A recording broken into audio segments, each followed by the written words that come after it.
Buenos días, chicos. Perdón, estoy un poquito ronquita. Espero se encuentren bien en casa.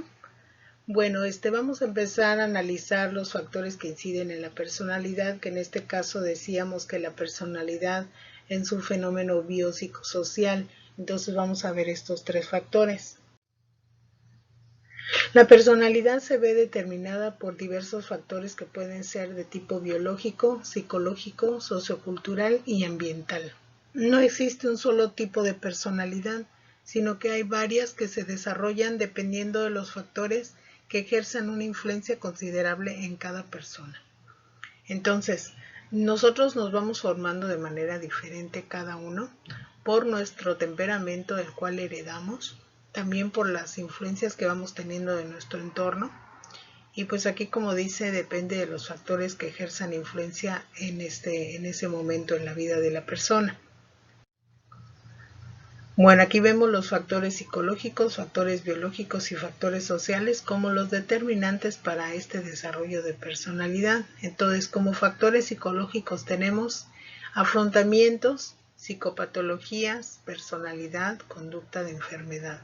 Esos son los factores que podríamos ir analizando y que van formando parte de esta personalidad. Factores biológicos, eventos previos, movilidad espinal, anatomía, fisiología y otros. Y como factores sociales tenemos satisfacción laboral, estrés laboral, percepción de carga física, compensación económica.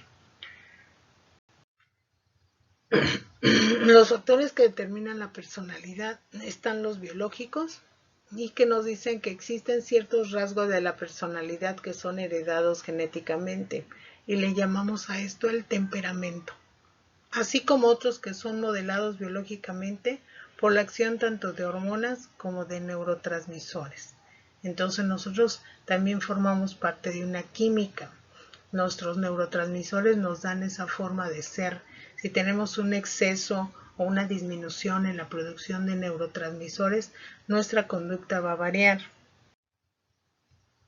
El desarrollo biológico de una persona involucra factores orgánicos que nuestra herencia, el proceso de maduración, la influencia hormonal y el sistema nervioso determinarán una personalidad específica, que se hereda la apariencia física, la raza, la inteligencia y el temperamento. Los factores psicológicos, algunos rasgos de personalidad se derivan de aspectos psicológicos del propio individuo, como su fortaleza psíquica, su grado de confianza, autonomía, iniciativa, adaptabilidad, sociabilidad. Entonces, estos factores psicológicos pueden en un momento dado ser heredados a través del temperamento. Aquí quedan incluidas las facultades humanas cognitivas como los sentidos, la imaginación, la memoria y la inteligencia. Una forma de evaluar el desarrollo de los factores psicológicos es el reconocimiento de las cualidades específicamente humanas, como en este caso sería la conciencia, la inteligencia humana, el pensamiento y la palabra. Como factores socioculturales, dice que existen rasgos de personalidad derivados de los elementos socioculturales que impactan al individuo durante su desarrollo, como el lugar que ocupe dentro del número de hijos, el nivel socioeconómico, de escolaridad, los valores transmitidos y los medios de comunicación a los que se ve expuesto. Entonces, todos estos factores sociales van influyendo y formando parte de nuestra personalidad. El medio sociocultural es muy importante en el desarrollo intelectual del individuo. Aquí les pongo un ejemplo. Dice, un individuo que crezca en un ambiente con adecuados estímulos cognitivos puede desarrollar mayores aptitudes intelectuales frente a un sujeto que se críe en un ambiente con pobreza de estímulos. Entonces eso va a radicar la diferencia de la conformación de esa personalidad, el entorno en el que se encuentra. Y en este caso también la cultura forma parte de este conocimiento. Entonces, si es una persona que está desde pequeña llevada a un ambiente donde haya estimulación de todo tipo, pues el niño va a tener riqueza de estimulación y va a crearse una personalidad más estable, más compleja, más duradera. En el aspecto social, dice que integra los factores sociales que son producto del ambiente social y cultural que rodea al individuo, como son la familia, los amigos, la escuela, la iglesia y los medios de comunicación. Todo esto forma parte del aspecto social. El desarrollo social y el desarrollo de la personalidad se consideran como las dos caras de una misma moneda. Entonces estamos tomando esto como a la par. Nuestra personalidad se va desarrollando conforme nosotros nos vamos desarrollando en un medio social. Los factores ambientales también son importantes para este desarrollo de personalidad. Dice que los distintos tipos de ambientes en los que se puede desenvolver una persona pueden ser físico-geográficos, familiares, escolares, laborales y comunitarios. Entonces, conforme el individuo va creciendo, va siendo parte de diferentes grupos y estos grupos le van enseñando y le van modificando la conducta. Bueno, vamos a entrar al tipo de personalidad. Este es un tema muy interesante, chicos, en donde estos se dividen en aspectos o tipos de personalidad neurótica, perversa y psicótica. Entonces nos dice los distintos tipos de personalidad resultantes de la combinación de los mencionados factores se pueden clasificar dentro de tres grandes organizadores psíquicos llamados estructuras psíquicas, y que estos son la neurótica, la perversa y la psicótica. Entonces fíjense lo importante que es el desarrollo que tenemos dentro de una sociedad, porque de esto depende de la personalidad psíquica que nosotros vayamos a adquirir.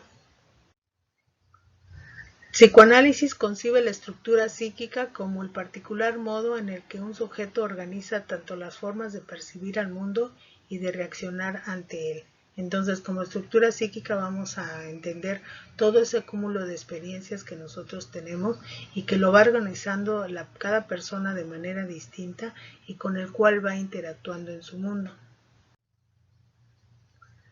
Dicha estructuración se instaura en la psique del sujeto desde muy temprana edad, específicamente en la etapa de complejo de Edipo, imponiéndole una lógica inconsciente particular que quedará fijada permanentemente a lo largo de su vida. Entonces nosotros vimos las etapas de desarrollo de Freud y en una de ellas se hablaba de la etapa fálica, ¿sí?, donde el niño empieza a sentir un amor incondicional e inconsciente de su padre, de su progenitor del sexo opuesto. Entonces en el hombre es Edipo y en la mujer es Electra.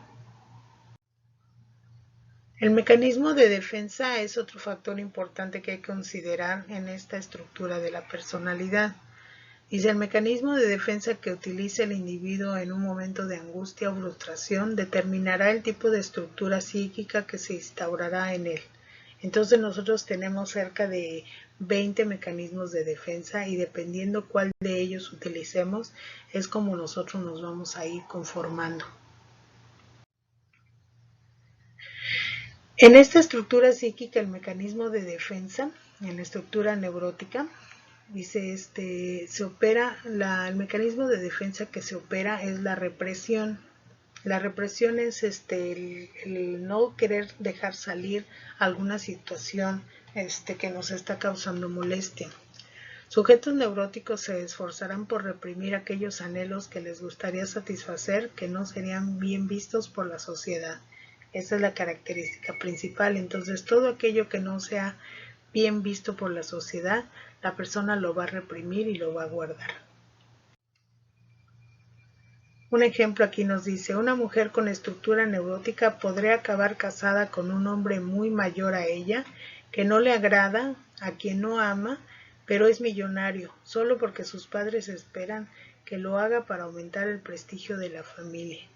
Entonces, muchas de nuestras decisiones que tomamos tiene que ver con esa forma de vida que hemos llevado antes. Entonces, en este caso aquí, si la chica, sus padres esperaban que lo hiciera para aumentar el prestigio de la familia, pues la chica va entonces a casarse con un hombre millonario para lograr este objetivo.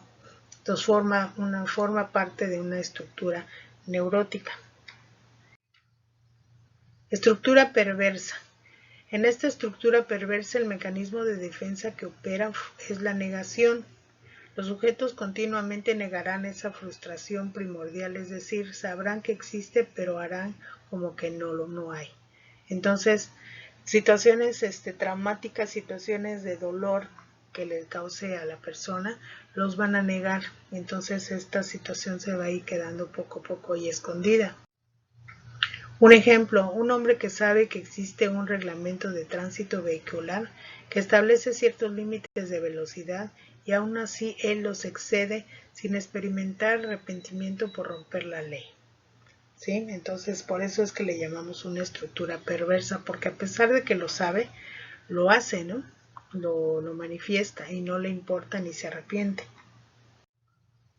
La estructura psicótica. Este tipo de estructura, el mecanismo de defensa que se opera en él es el de la forclusión, es decir, la falta primordial no existe debido a que ésta no llegó a ser inscrita en su universo simbólico, es decir, que en su inconsciente no existe un significado para ella. Es decir, aquí estamos hablando ya de una situación en donde la persona está perdiendo la razón, en donde no hay en un universo simbólico no existe esa falta y se mantiene todo a nivel de inconsciente. Entonces aquí, por ejemplo, nos dice psicosis, el mecanismo de defensa es la forclusión, que es el rechazo de las ideas, es el rechazo a las actividades racionales y no hay separación sino expulsión. El síntoma vuelve como algo externo que se le impone al sujeto como certeza, voces, manía persecutoria, se sienten que son provocados siempre y se alivia la tensión y sufrimiento responsabilizando a otros. Pues aquí la persona ya está mostrando una actitud fuera de la realidad, ya entonces está escuchando voces, imaginando cosas y ya entonces es una forma muy incontrolable de su personalidad. Ya son personas que regularmente ya se encuentran en psiquiátricos, hospitalizadas, porque no pueden tener una vida social normal. Los sujetos psicóticos experimentan vacíos simbólicos e inconscientemente intentan llenar esos vacíos a través de significantes autorreferenciados que interpretan como externos, voces provenientes de entidades extraterrestres, de Dios que se comunican con ellos mentalmente. Estos pueden ser de los delirios y las alucinaciones. Entonces este es un ejemplo clásico de una persona que está teniendo una personalidad psicótica, porque tiene estas características, ¿no? De sufrir estos delirios y estas alucinaciones. Resumen, las personalidades perversas y psicóticas se les dificulta mucho adaptarse a su entorno, lo que los lleva a experimentar problemas sociales de diversa índole. Las personalidades neuróticas son las que logran adaptarse mejor a sus requerimientos y ser más funcionales porque son capaces de actuar de acuerdo con las normas sociales. Entonces aquí vemos la diferencia de las tres clasificaciones, en donde las perversas y psicóticas pues realmente son personas que sí necesitan un tratamiento y muchas veces hasta hospitalización, mientras que las neuróticas a lo mejor con una terapia, ¿verdad? Con una psicoterapia es posible que solucionen sus problemas y vivir de manera normal. Bueno chicos, pues esto fue la clase. Espero se encuentren bien en casita. No hay tarea de esta clase. Hasta luego.